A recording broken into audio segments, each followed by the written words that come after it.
Hi, I'm Marilyn. Welcome back. Have you ever wondered if there's another way to display and protect your watercolor besides using a frame with a mat and a piece of glass or acrylic? Well, I'm here to tell you there is. In this video, I'll show you how to mount your finished artwork on a wood cradled panel in 4 easy steps. No glass, no mat, no frame.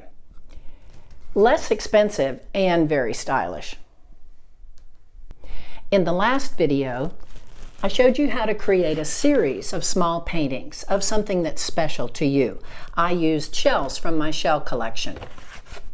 Now, I'm going to mount each of these on a 6 by 6 inch wood panel using acrylic medium, and then we'll seal and protect each of them with Dorland's Wax Medium. Come on, let's get started. Step 1 is to tone down the raw wood of the panel with a darker color. I'm just going to use inexpensive craft paint in a raw umber. I've got a paper towel handy because I'm going to rub off the excess. I've watered down the paint to the consistency of milk, and I'm just slopping along those edges. You don't need to be real precise with this step. We want to get that paint onto the wood, let a little of it soak in. When I get to the front panel where I'm going to mount the painting, I want to come about 1 inch in because that little edge peeks out from behind the painting. Once you have all of that covered with your paint, take a paper towel, a sturdy paper towel that won't leave lint, and rub off the excess paint. It's kind of like working with wood stain, and I suppose if you have that handy, that would work just as well. Now we're going to let that dry completely before we move on to step 2. Step 2 is to attach the painting to the wood. I'm using acrylic medium by Winsor Newton. This is a gloss medium, and I have a stiff craft brush, which I'll use to generously, liberally spread that medium all over the back of the paper. Now, I am using a gloss medium because that's what I had on the shelf. If I had been willing to go to the store, I probably would have purchased matte medium. The reason being, if any of the medium oozes out and I haven't wiped it all away, the matte medium is less noticeable because it has a flat surface. The gloss would be a little bit shiny. We're going to turn that painting over now and attach it to the wood panel, making sure that we have a fairly equal edge exposed of the wood around all sides. I like to use a piece of wax paper or parchment paper over my painting just to ensure that I don't damage it in any way, but I'm really pressing down hard with my fingers to make sure that that fixative or that acrylic medium is adhering, attaching the paper to the wood. I've noticed this bottom edge seems to be a little bit loose. One of the things about 300-pound paper is it has a mind of its own. It's almost like a thin cardboard. So you really have to work it to get it to stay down on that board. Once it's there, though, you're in good shape. It's not coming up. Again, that wax paper keeps me from tearing or damaging my watercolor paper. I can press really, really hard with my fingers, and I'm continually checking the corners because that's where it really likes to kind of come loose. I keep a paper towel handy because if any of that acrylic medium oozes out, I want to make sure that I wipe it off. I've got a corner here that doesn't want to stick, so I add a little bit more, squish it out real hard, and then go back in there with the paper towel and wipe up any excess. Take your time with this. You want to make sure that you've got a good seal around all the edges, particularly the corners.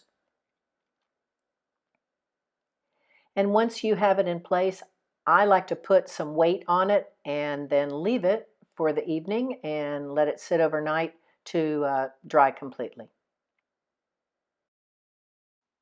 Step 3, we're going to use Dorland's Wax Medium to protect the painting. a small amount on your fingertips, and rubbed in a circular motion all over the painting. Interestingly enough, it does not lift the watercolor and it won't impact it in any way other than, it seems to me, it enriches the color a little bit.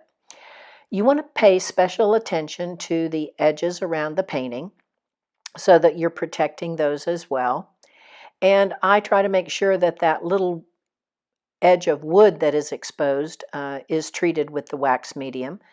When you've covered the surface of the painting, take each of the sides, do the same thing using your fingertips. Just apply some wax and rub it in.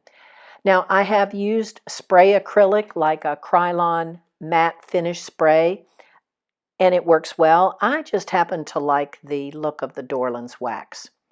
Once you have coated this all over, you're going to set it aside for a day or two until it's perfectly dry, and then we'll move on to step 4. The wax I applied in step 3 has dried overnight, and now it's time to buff with a soft cloth. I'm just using a piece of an old t-shirt and working in a circular fashion across the entire surface of the painting. This makes your painting waterproof and protects it just as well as glass. I'm also paying attention to the wood that peeks out and the wood of the side of the panel. You can actually repeat step 3 more than once. Apply wax, let it dry, apply wax, let it dry, and a buff between each step. What you'll find is that now your painting is protected and waterproof, and it has a lovely soft sheen to it that I find very attractive. And voila, our painting is ready for display. I now have a set of 4 that I can display together or separately or in groups of 2 or 3. One of the things I really like about a cradled wood panel as opposed to just a wood board is that it has a nice flat edge that you can sit on the shelf without even hanging it. You can also use push pins. 2 push pins into your drywall will hold this beautifully. They're very, very lightweight. Now, if you're uncomfortable putting holes in your wall, there's plenty of room on the back to add hanging hardware if you choose. I just typically do not. That's it for this lesson. I hope you'll give frameless framing a try. Let me know how it goes. In the next lesson, I'm going to show you how to go edge to edge with a painting from your Oops file. You know the one I mean, that stack of paintings under your bed that you didn't really want to waste the money on a frame and a mat. Well, we're going to do some recycling and see if we can't give one of those some new life. So, hope to see you real soon. Thanks again for watching. Bye.